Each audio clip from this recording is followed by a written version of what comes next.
20મી ડિસેમ્બરે સવારે 6 વાગે ઘેલા સોમનાથ શિવ ભગવાનના દર્શન કરીને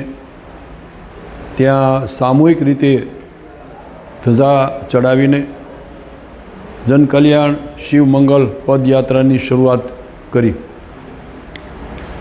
સતત 7મા દિવસે અહીંયા સોમનાથ પહોંચીને અહીંયા વહેલી સવારે 6:30 ભગવાન સોમનાથના દર્શન કરીને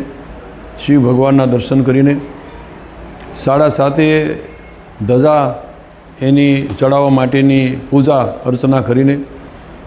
8:30 વાગે સામૂહિક અમારા પરિવાર સાથે અને પદયાત્રીઓ સાથે અમે આ સોમનાથ મહાદેવની ધજા ચડાવી। અમારા સૌ પદયાત્રીઓ જે રીતે ત્યાંથી શરૂઆત થઈ તબક્કાવાર લગભગ આ પદયાત્રાની ખૂબ દરેક ગામની અંદર ખૂબ પ્રમાણમાં લોકો એકઠા થઈને અને એની સાથે સ્વાગત અને ત્યાં દરેક જગ્યાએ ચા પાણીની વ્યવસ્થા, પદાધિકારીનું સન્માન, એની સાથે સાથે પદયાત્રીઓ એમનું પણ સન્માન અને તમામ જગ્યાએ ખૂબ લાગણીથી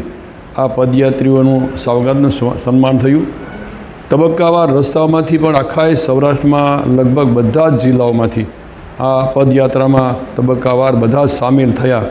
અને ખૂબ સફળતાપૂર્વક અમે આજે આ સોમનાથ ભગવાનના પૂજા અર્ચના કરીને અમારો સંકલ્પ પૂર્ણ કર્યો। આ મુખ્ય અમારો ઉદ્દેશ એ હતો કે લોક કલ્યાણકારી યોજનાઓ,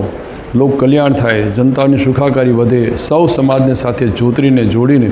એક સમરસતાનું વાતાવરણ ઊભું થાય। એ ઉપરાંત રાજ્ય સરકારની જે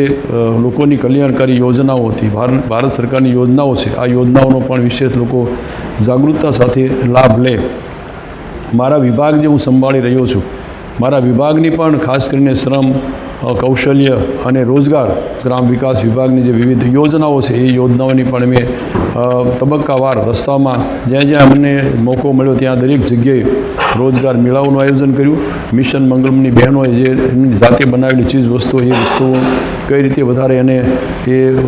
એમાંથી આર્થિક ઉપાર્જન થાય એ પણ ગ્રામ વિકાસ વિભાગને સ્વચ્છતાને લગતી જે કંઈ યોજનાઓ છે એ અંગેની જાગૃતતા સાથે અમે આજે એટલે 27મી તારીખે અહીંયા ભગવાન ભોળાનાથના એટલે કે સોમનાથ શિવ ભગવાનના દર્શન કરીને આજે અમારો સંકલ્પ અહીંયા પૂર્ણ કરીએ છીએ।